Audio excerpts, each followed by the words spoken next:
Captain Marvel is a jerk.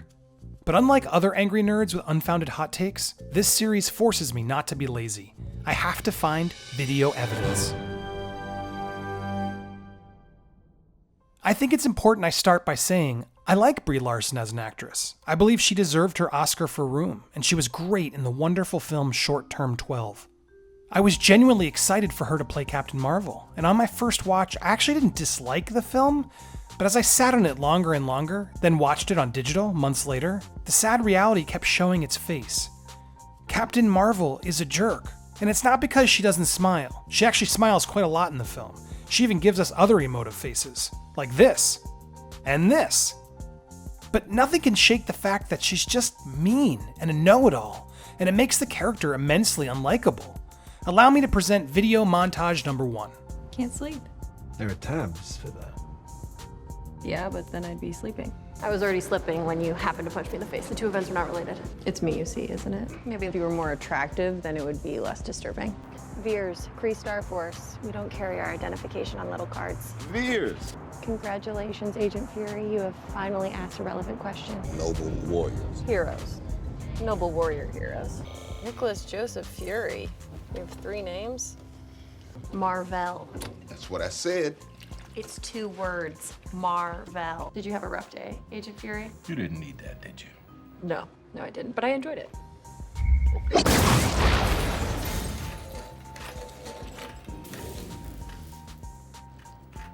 That's a photon blast. And? A Skrull can't do that. What's happening? Now some will say she's sarcastic, she's being funny, she's quipping like Tony Stark as Iron Man. He's a jerk too. Yes, but he's actually funny. Dude, you're embarrassing me in front of the wizards. And what makes him less of a jerk is his character arc. And he knows he's a jerk. He knows he's ignored people, but even worse, sold weapons that have murdered countless people. The blood on his hands and facing death smack in the face made him want to change and be better. Meanwhile, Captain Marvel not only has no idea she's a jerk, but we're constantly reminded that I don't even know who I am. Tony Stark is also a self-made hero. There's a certain amount of respect we give him for earning his powers. In fact, his near-death experience in the cave and his attempt to face himself was showcased much better in his own original film, Iron Man. We care for him, and we want him to change. Captain Marvel's origin is spotlighted by the countless montages of her falling down and getting back up, her dad yelling at her, men putting her down, her colleagues telling her she's too emotional. There's nothing more dangerous to a warrior than emotion. You struggle with your emotions. But you're too emotional. Do not let your emotions override your judgment. The reality is these are daily struggles every woman has to deal with, and Captain Marvel, the character, suffers by the writers lazily going so broad to be relatable for all women, rather than give us a singular story of struggle that's more specific. Sure, she's had to deal with some jerks in her life, but at the end of the day, she achieved her goal and was happy in her status as a pilot, as documented in this clip. I can't sleep when there's work to do. Sound familiar? Flying your planes never feels like work. She's happy. She's achieved her goal of being a pilot. And her defining moment of becoming a hero is really just her proximity to an energy explosion that gave her the greatest powers in the MCU. In fact, the film realizes it hasn't really truly shown us who Captain Marvel is, because she made it clear throughout the entire movie. I don't even know who I am. And rather than showing us what a strong character she is, the writers resort to her BFF telling us what a strong character she is. You are Carol Danvers. You are the woman on that black box risking her life to do the right thing. You are smart and funny and a huge pain in the ass. And you were the most powerful person I knew, way before you could shoot fire from your fists. It's a nice try, but Carol was just blindly following the orders of her boss, an alien who's lied to her. Then she chooses a side to a space war that she has no factual information about. My name is Maud Lawson. My real name is Marvel, and I come from a planet called Hala.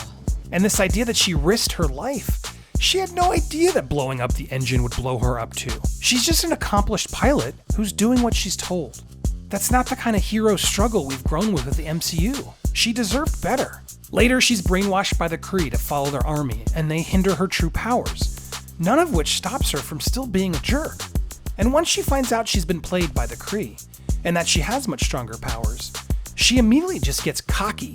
She takes out ships just by flying through them, which seems kind of cool, but then when you realize she does it again in Endgame, it's really her main move. Side note, she also takes out this MCU villain who gives up way too easily given what we know about him. Then she tells her evil mentor, played by Jude Law, "Tell the Supreme Intelligence that I'm coming to end it. The war, the lies, all of it." she's never been past her own orbit. She hasn't even really done any homework on her powers, or the space war, yet she's blindly trusting the word of a lying shape-shifting alien who just wanted to save his kids. To go end the space war that she thinks she knows everything about. Who does that? At least Captain America would do his homework before changing sides. So in conclusion, she's irrational, she's incredibly mean, she's completely full of herself, she's rude to almost everyone she meets, and even her own friends think she's a huge pain in the ass. Is that why we never hung out? No, I just never liked you. Captain Marvel is a jerk, and the film doesn't fully work because of it. What do you think? Tell us in the comments below, and let us know what other movie or TV theories you want us to prove or disprove with video evidence.